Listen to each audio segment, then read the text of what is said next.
Y ahora se puede hacer este proceso de la misma manera, en vez de en 2 horas, en 2 minutos, con un nivel altísimo de precisión. Y eso genera mucha confianza hacia el usuario, siempre y cuando sea seguro, se protejan los datos y puntualmente se mejore la experiencia 10 veces. Cuando eso se logra, se da el cambio, ¿no? Cambio disruptivo. Y es lo que estamos viendo ahora con la identidad digital.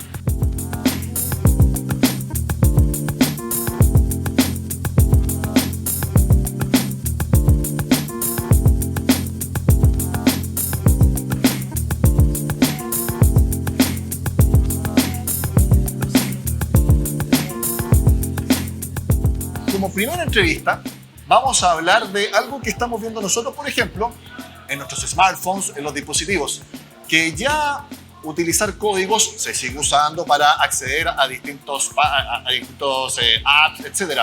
Pero también identidad digital, biometría, ya firma con lápiz y papel, poco a poco empieza a quedar atrás y está la firma digital.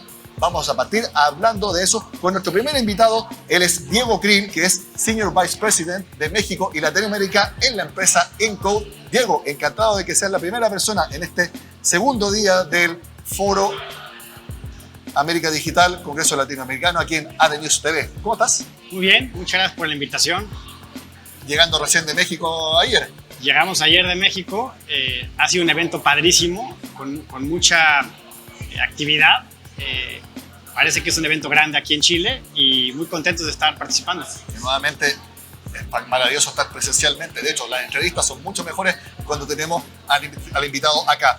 Diego, ustedes entregan soluciones precisamente para que no tengamos que depender tanto de passwords en una tarjeta o de meternos un token, sino que identidad digital a través de nuestras propias, por ejemplo, huellas digitales, etcétera. Cuéntanos, ¿en qué momento está esa tecnología y la implementación en México y el resto de Latinoamérica?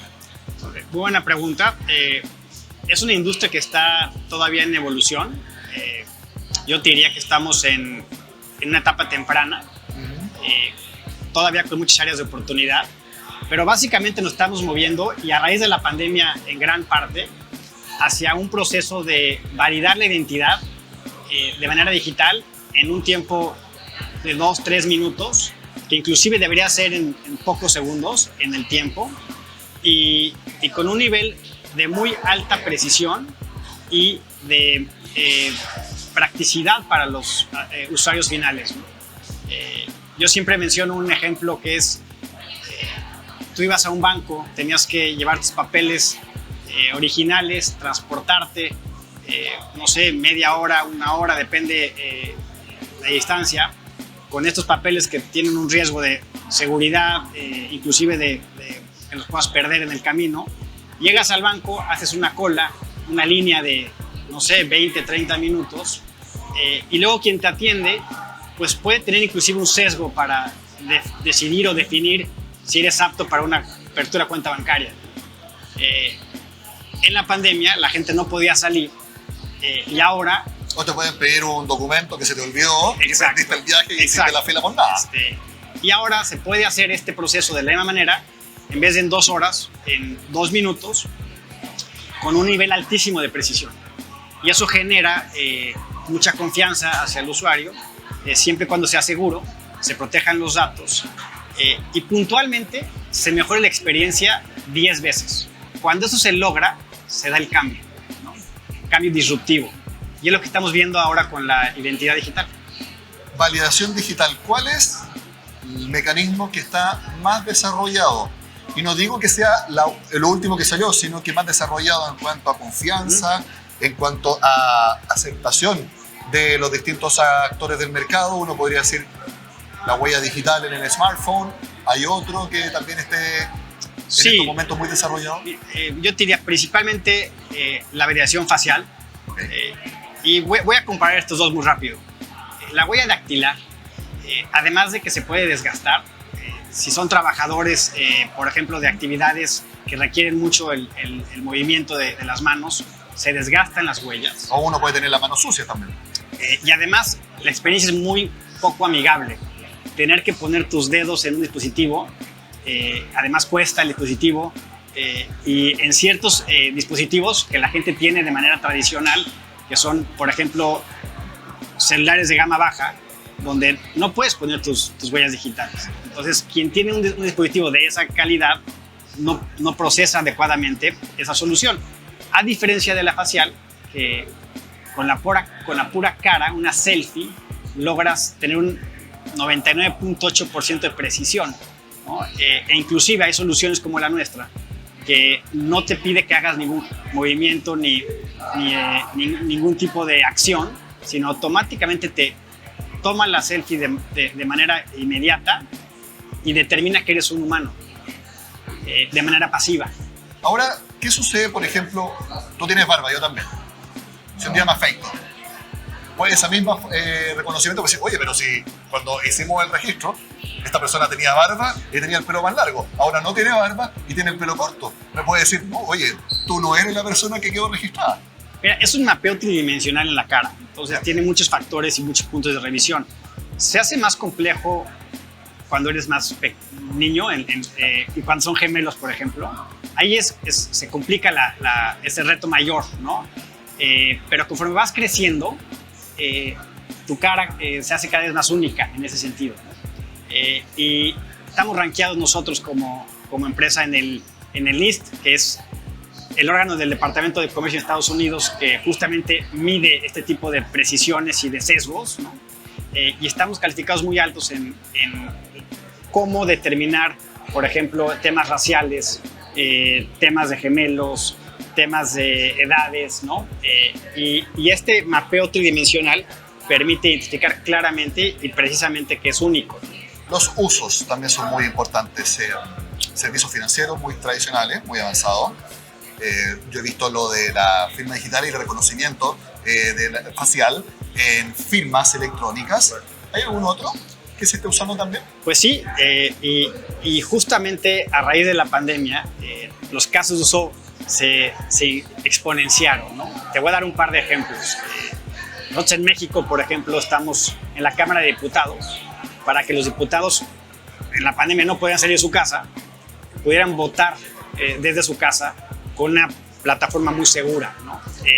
Otro ejemplo es los hospitales.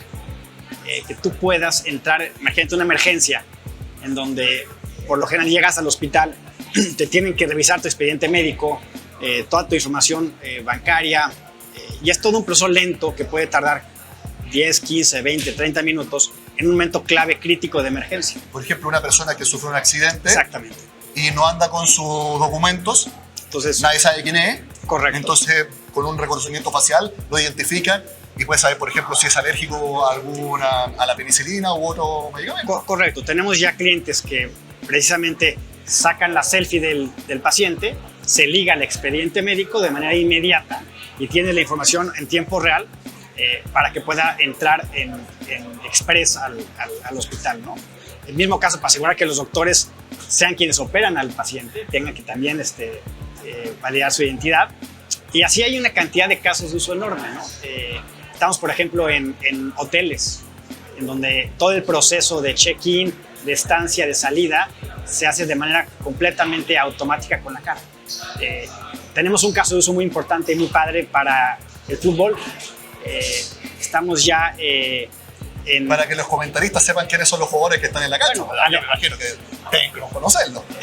Además de, para que se asegure que sean eventos familiares con poca o con nula violencia, ¿no? Entonces, en México tenemos ya un planteamiento para que cuando entres al estadio sea completamente transparente el proceso, y en caso de que el aficionado se comporte no adecuadamente, se pueda vetar para hacia. Bueno, te cuento, si alguien del fútbol chileno está viendo esta entrevista, hace poco, en un partido del torneo chileno, fue una persona con tobillera electrónica, pudo entrar al estadio.